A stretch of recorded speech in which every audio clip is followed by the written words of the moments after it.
Il est conservateur parce que il est l'un des derniers à être admis dans l'Union, donc je refais un peu l'histoire de la Californie, et parce que la fortune de la Californie, c'est ce qu'on a appelé le complexe militaro-industriel déjà, et c'est une volonté de vivre en Californie une sorte de rêve américain sous stéroïdes, fondé sur la propriété privée, sur l'absence d'impôts et sur une certaine forme de liberté vis-à-vis de la capacité à entreprendre et de refuser les régulations, la redistribution sociale. Donc la Californie, c'est déjà ça.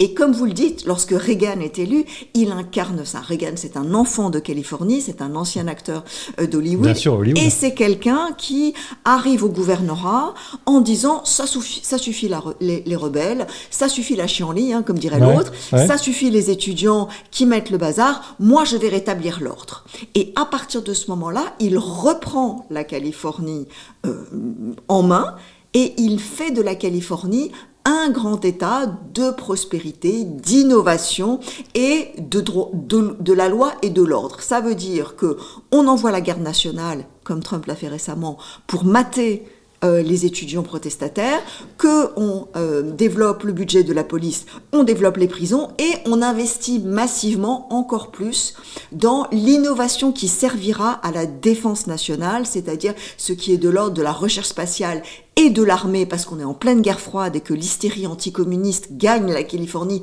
plus que partout ailleurs.